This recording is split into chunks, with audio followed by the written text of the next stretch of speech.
Paz do Senhor, olha eu aqui trazendo mais um vídeo. Você que ainda não é inscrito no canal, se inscreva, ajude o canal a crescer, ative o sininho, todas as notificações e dê o seu like. Hoje eu quero estar explicando por que Faraó só liberou o povo depois da 10ª praga. Por que será? Foram tantas coisas horríveis que aconteceram. E por que somente depois que Deus enviou a 10ª praga, ele liberou? Vamos abrir o livro de Êxodo, vamos abrir a nossa Bíblia. Êxodo capítulo 7, a partir do versículo 14, que diz assim: Então disse o Senhor a Moisés: O coração de Faraó está obstinado ou pesado, recusa deixar ir o povo. Vai pela manhã, Faraó, eis que ele sairá às águas. Põe-te em frente dele na praia do rio e tomarás em tua mão a vara que se tornou em cobra. Isso Deus falando para Moisés. E lhe dirás: O Senhor, o Deus dos Hebreus, me tem enviado a ti, dizendo: Deixa aí o meu povo, para que me sirva no deserto.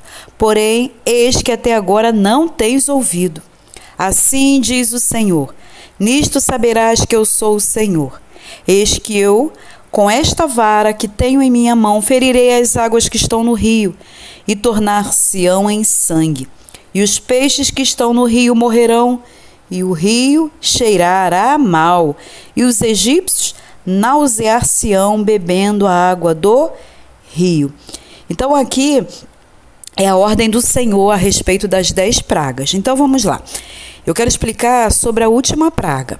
Então, a primeira praga, a gente já observa aqui que são as águas que se tornam em sangue. E Deus vai ferir exatamente o rio sagrado, o rio Nilo, o rio idolatrado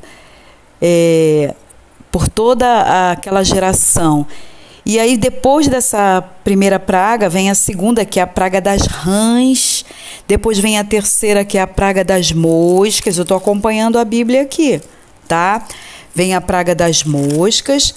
Depois vem a praga da peste dos animais. Nos animais, os animais ficam todos com doenças. Aí vem a praga das úlceras. Depois vem a praga da saraiva, que é fogo. Vem a praga dos gafanhotos. Então, a gente está observando aqui, né? Estamos na 8ª. E a praga das trevas, totalmente escuro, de dia, de noite. A 9ª praga, que é a praga das trevas. E, por fim, vem a 10ª praga, quando Deus anuncia a Moisés que estaria o quê? Matando todos os primogênitos. Então, a pergunta que eu fiz lá no início do vídeo é por que somente depois da 10ª praga que Faraó, ele libera o povo? Por que será? Vamos entender. Quando há a morte dos primogênitos, essa manifestação terrível, né, que todos os primogênitos, tanto dos animais como dos seres humanos, isso aconteceu apontando para o primogênito Jesus Cristo. Então você observa que todas as pragas que estavam vindo de forma sequencial, a 1 até a 9ª, ele não liberava, ainda que ele sofresse muito, sofresse, depois ele voltava atrás. Só que quando chega na 10ª praga, o que acontece?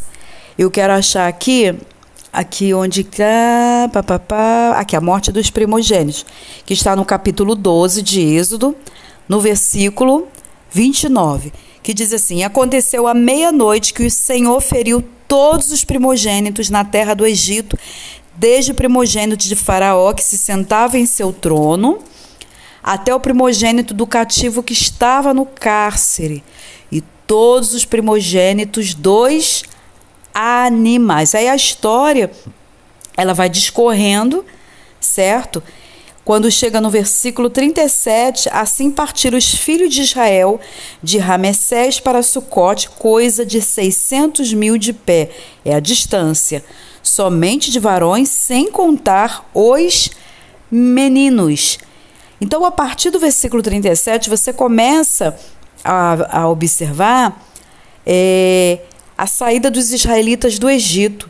E é como eu expliquei, por que Faraó despede exatamente na 10ª praga, que é a morte dos primogênitos.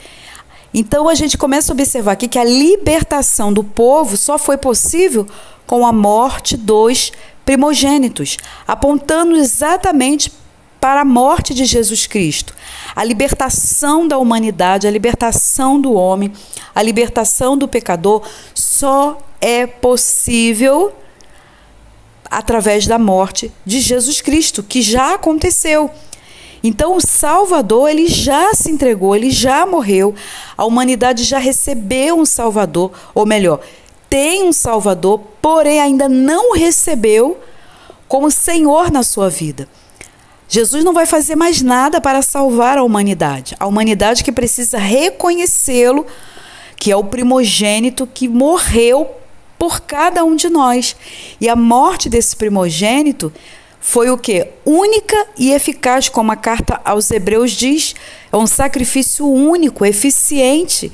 E hoje, por causa da morte de Jesus Cristo, todo aquele que recebe Jesus Cristo se torna livre do Egito, livre de Faraó, livre da escravidão do pecado. Só depende da decisão de cada ser humano. Então aí você entende por que a morte dos primogênitos. Somente depois dessa praga é que houve a libertação, ou seja, Faraó mandou o povo, vai embora, vai servir a esse Deus, e é quando eles saem do Egito e vão se distanciar da escravidão debaixo do jugo de Faraó. Então isso é uma coisa muito interessante, porque a gente observa que Deus envia o primogênito de toda a criação, é o próprio Deus encarnado, que se chama Jesus Cristo. Que Deus abençoe vocês, se inscreva no meu canal, ative todas as notificações, dê o seu joinha, compartilhe o vídeo e a gente vai se encontrar no próximo vídeo, em nome de Jesus. Amém.